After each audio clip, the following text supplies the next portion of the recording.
সকলকে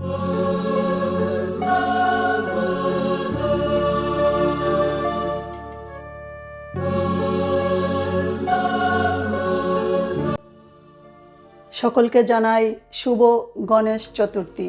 happy Ganesh Chaturthi for all of you.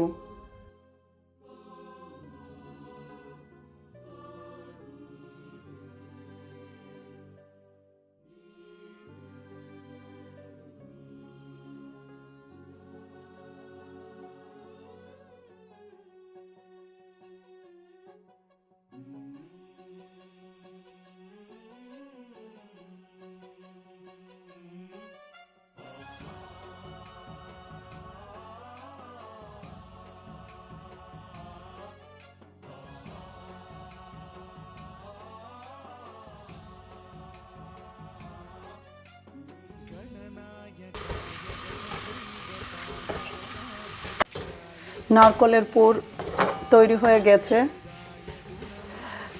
এই যে একটু আঠালো আঠালো ভাব এসেছে গুড় আর নারকেলের। এবার আমি আঁচ বন্ধ করে ঠান্ডা হতে দেব।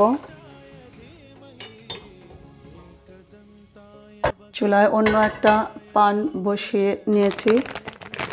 এবারে এতে দেব রাইস ফ্লাওয়ার,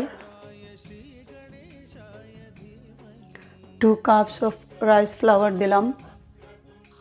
এবারে এই চালের গুঁড়োগুলোকে একটু রোস্ট করে নেব। এটা একটা স্পেশাল টিপস, আমার মা এরকম করে করতেন। আমার রাইস ফ্লাওয়ার চালের গুঁড়ো ভাজা হয়ে গেছে, এবার নামিয়ে নেব।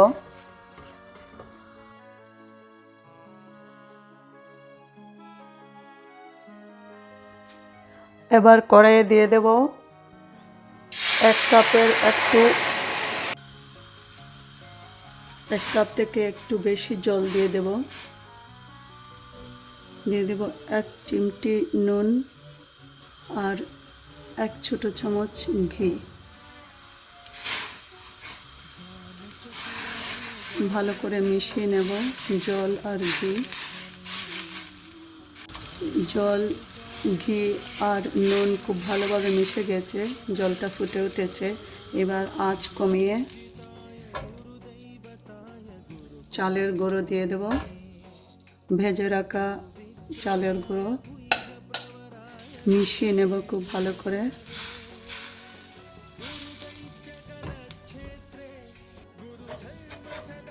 আমার মনে হয় একটু জল লাগবে আরও, তবে গরম জল ইউজ করতে হবে। আমি অল্প আর একটু জল দিয়ে দিচ্ছি।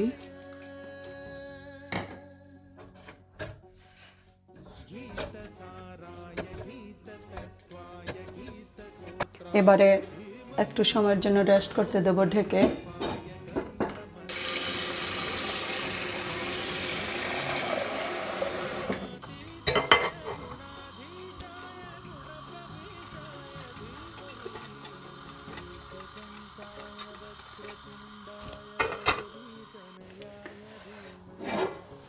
এবার প্রায় 10 মিনিট হয়ে গেছে। আমি হাত দিয়ে ভালো করে মেখে নেব। এখনো গরম রয়েছে, এমন গরম নয় আবার যে হাত দেওয়া যাবে না। খুব ভালো করে চটকে একটা নরম ডো বানিয়ে নেব। একটা নরম ডো বানিয়ে নিলাম। এবার অল্প একটু ঘি হাতে নিয়ে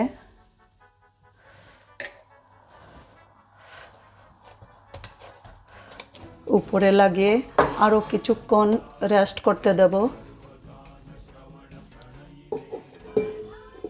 5 মিনিট হয়ে গেছে।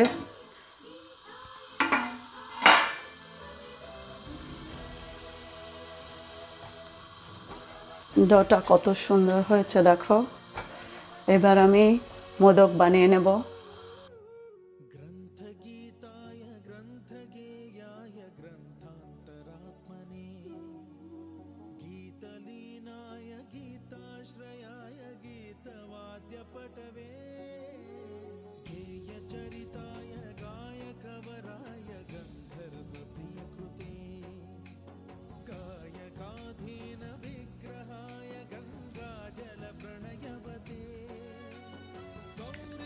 এভাবে দুই হাতে চেপে চেপে খিলিটা বানাতে হবে।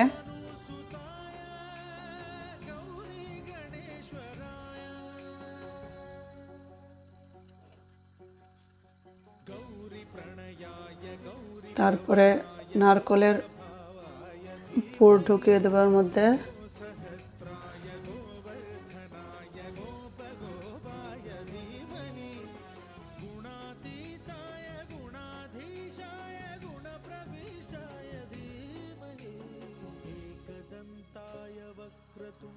এভাবে আমি সবগুলো করে নেব। হাতে একটু ঘি মেখে নেব, তাহলে হাতের গায়ে লাগবে না, আর ভালো ঘিয়ের ভালো সুন্দর গন্ধ পাওয়া যাবে মোদকে। এই ঘিটা আমি নিজে তৈরি করেছি। এখানে 10 থেকে 15 মিনিটের মধ্যে ঘি তৈরি করা যায় খুব সহজে। আমি এটাও শেয়ার করব একদিন। এগুলো একটু ফেটে ফেটে গেলে কোনো অসুবিধা নেই, এটাই ন্যাচারাল।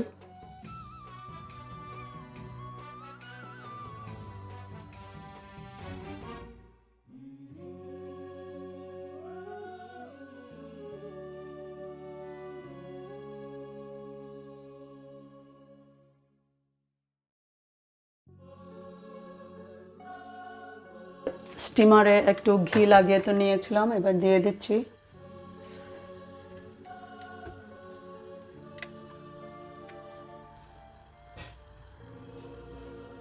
দশ মিনিট স্টিম করে নিলেই হয়ে যাবে।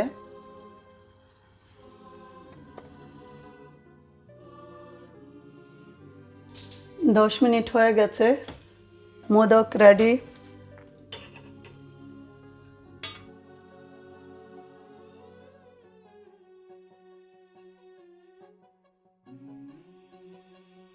দেখো কত সুন্দর মোদক হয়েছে আমার।